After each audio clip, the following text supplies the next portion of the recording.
Good afternoon, folks. This is Robert Chappell, your executive editor of Madison365, with the daily update for you for Saturday, the 16th of January. I was not intending to do a live this weekend because the news has been pretty good and pretty consistent. And I've got some house projects I'm taking care of, so I wasn't going to come on here. But we did get some pretty kind of rough news today, and I wanted to come on here and kind of help you understand it a little bit. The headline, obviously, is 128 fatalities reported today. Now, that is really bad news, unequivocally. That puts our 7-day average of new fatalities reported at 42 every day for the past 7 days. It puts our 30-day average also at 42, which means, and yesterday, you remember, our daily average of deaths was 29 for 7 days, but 40 for 30 days. So what this 128 new deaths reported today does is it puts our 7-day average, it basically averages out, it catches us up on the 30-day average, where we've been having 42 deaths every day for the past 30 days, but they just haven't been reported this past week as much. So you will see other news outlets tell you that 128 people died today. That's not true. What I think happened is we've had very few deaths reported this past week, right? We had only like 7 over the weekend, last weekend, both days, like 5 on Saturday and 2 on Sunday. And the highest we've had this week is about 40, which is still a lot. But what I noticed this past week and a half, that Milwaukee County had not been reporting very many deaths. And in fact, yesterday, Milwaukee County's death toll was -1. They actually took a death out of their data yesterday. So when Steph came upstairs and said, "Hey, you got to do a live today, there's 128 deaths," I said, I bet a lot of them are in Milwaukee County because they've just been reported not very many lately. And that is absolutely true. 73 of the 128 deaths are Milwaukee County. What that means is Milwaukee County's death average per day has been, they've been losing probably 5 or 6 people a day for the past month, but only reporting 1 or 2 for whatever reason. I think you have to understand, this is not incompetence, this is not deceit, this is not duplicity. It's just it takes it's a long process to get a fatality reported through the medical examiners, from the healthcare provider to the medical examiner's office. There's several different authorities involved there, and then that death certificate gets uploaded to the statewide database, and then it gets out, and then each county health department then examines each death certificate individually, and that takes time.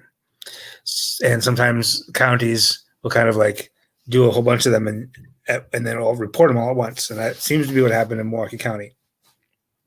And that seems to be what puts today's total at 128. Had Milwaukee County been reporting their deaths the way they have been previously, right, we would have had, 40, 50, 60 deaths a day this week rather than, 30 and 40. And that still would have been bad. It just wouldn't have been this big spike just today. Okay, so let's talk through where these deaths are reported today. Like I said, 73 in Milwaukee County. The second highest county is Waukesha County with 9. Okay, 31 different counties reported fatality today. So even though the bulk of these are in Milwaukee County, the rest of the state's not in good shape either. The rest of the state is, reporting 50,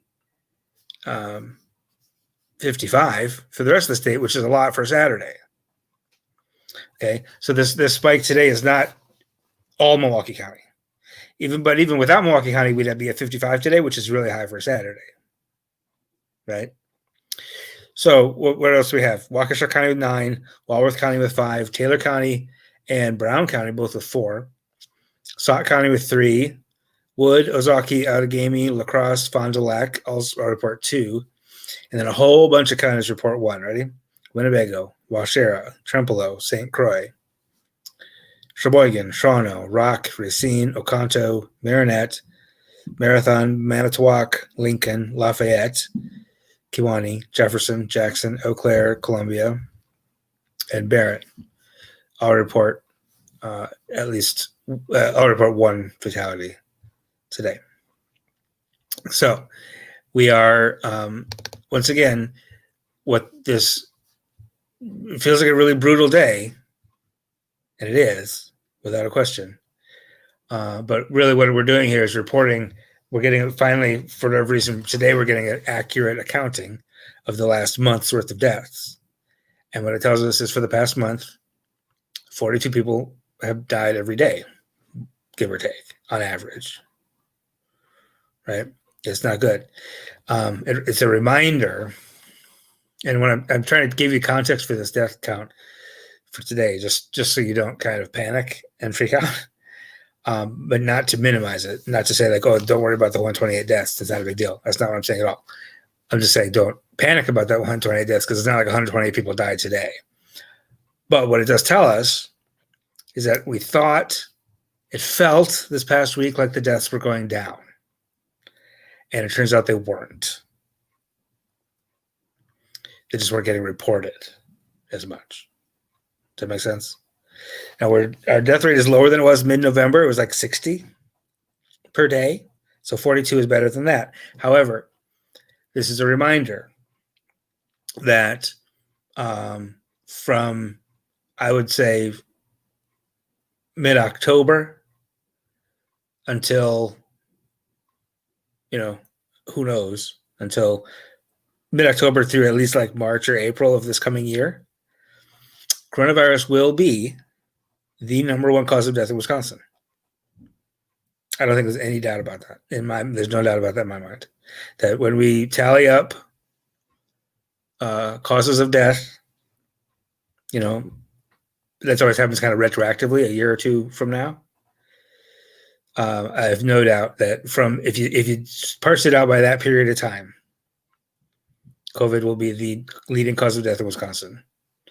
Because we know that the leading cause of death normally, up until this year, up until 2020, had been heart disease.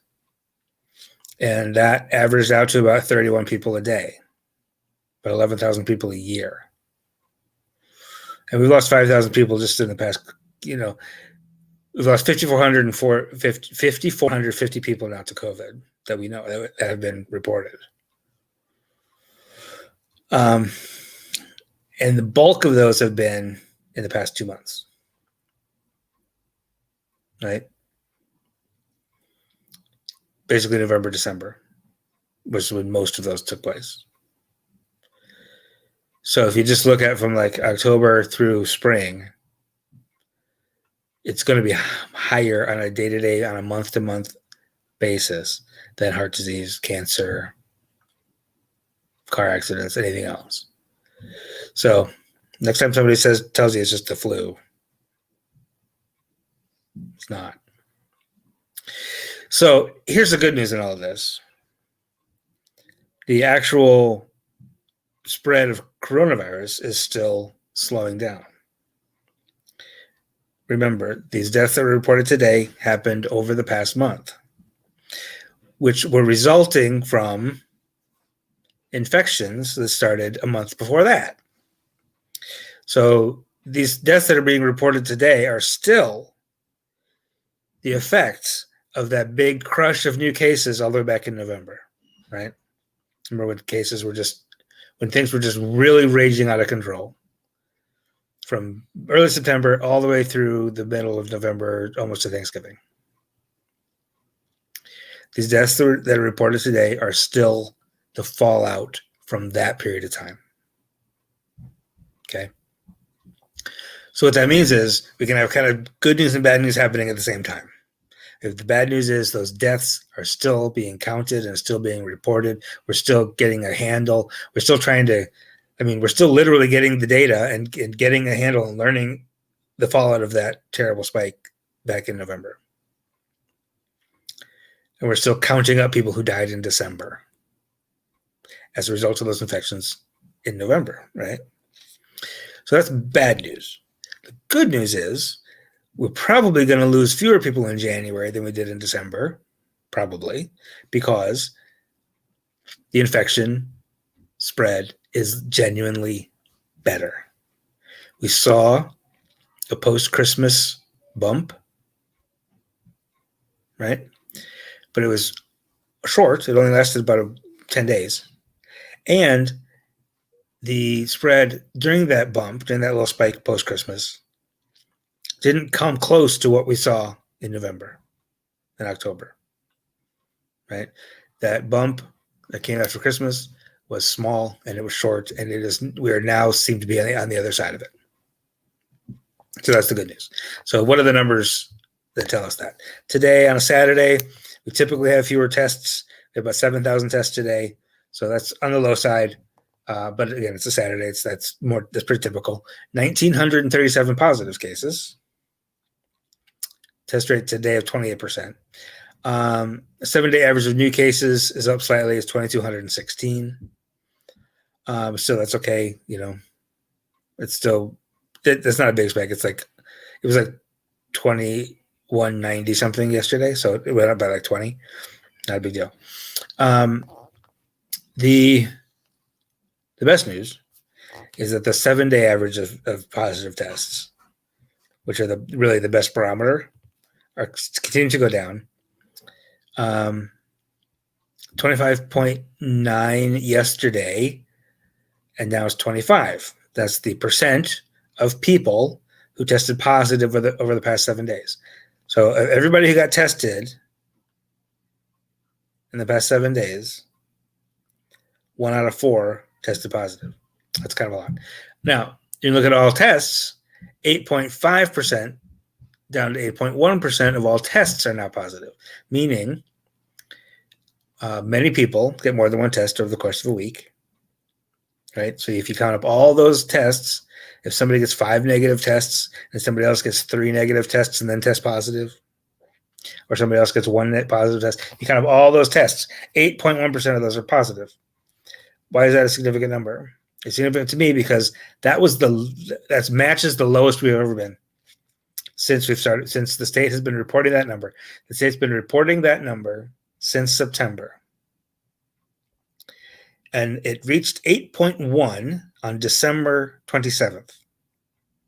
And then we started to see the Christmas spike, the post-Christmas spike, and it went up as high as almost 12. And today it's back down to 8.1. Now, if it continues that trend, and we're at like 7.9 tomorrow, 7.5, that's when I start to feel really good that we're actually moving in the right direction.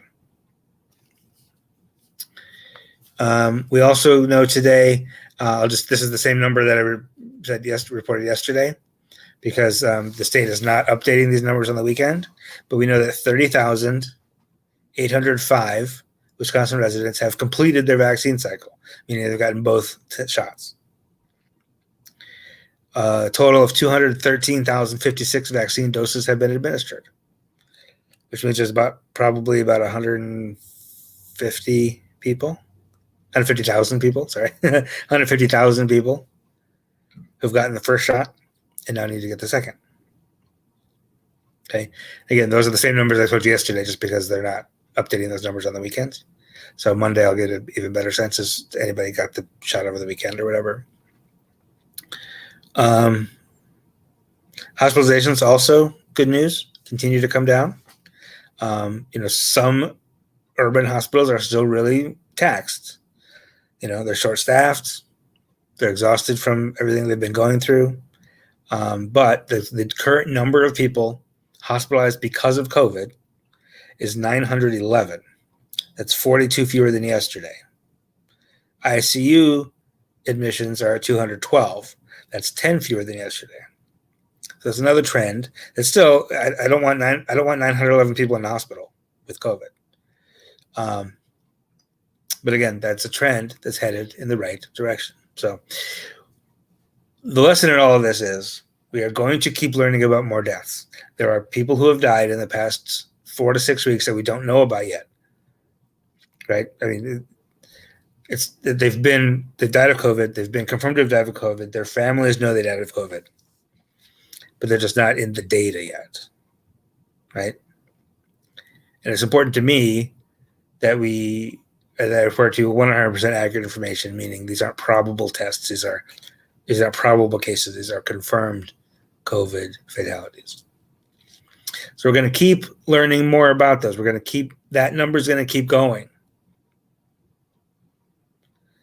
And we're going to keep seeing days like today where we get a big chunk of deaths reported.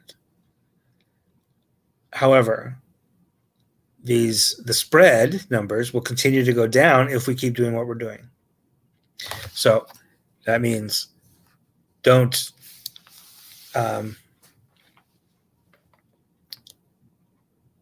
take a deep breath and sigh and say, okay, everything's fine now, right? Sean has a question. Sean asks, schools are opening, all grades up by February 1st. Do you think this will cause a large surge? Depends what school. Can you tell me what school district you're in? Because not all school districts are doing that. Madison Metro is going to stay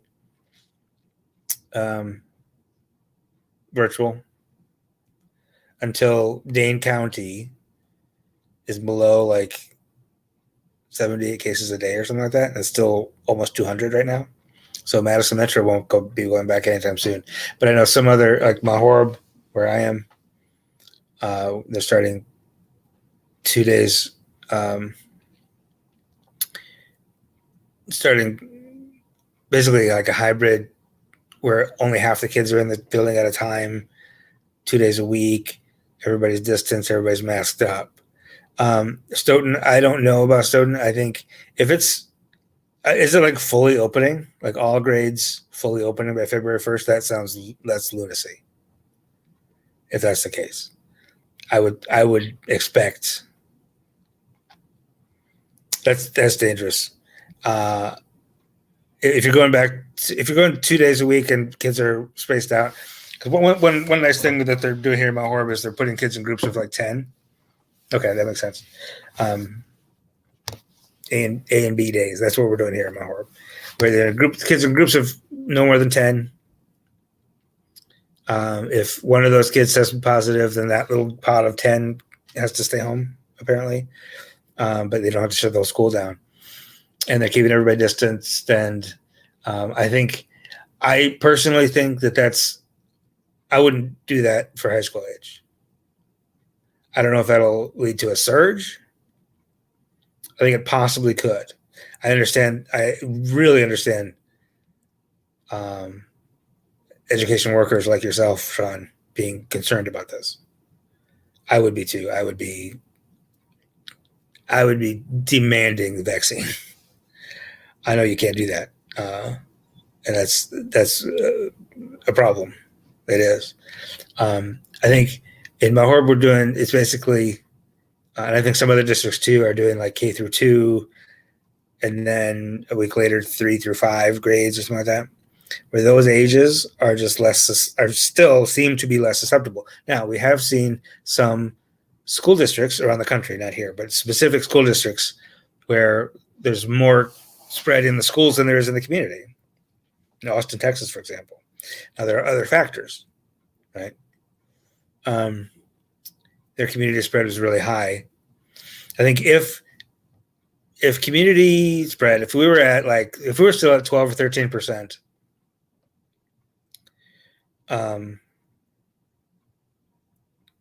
positive test rate, and we opened schools even a little bit, I think there would be a surge. But with Dane County, with the state at 8.1 and Dane County like around 5% positive tests, that's a level where it seems to me that any little outbreaks are you can contain locally. So if there's a case or two in a school, you can, isolate those folks and keep it from spreading, keep it from causing a surge. You might have a problem in a school.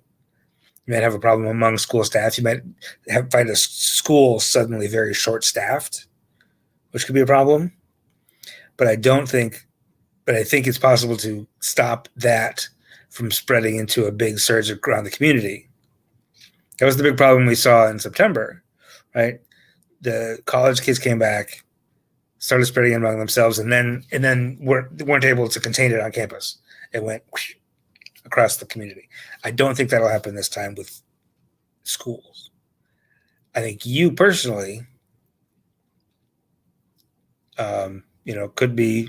I wish you the very best, and I hope and I urge you to stay as safe as you possibly can. I would not want to be in a school right now as an adult. I think kids will be fine. I don't mind kids going for 2 days a week. I think that's okay at this point. My kids will be going for 2 days a week. I wouldn't have said that a couple months ago. But the community spread numbers the way they are right now, I think it's okay.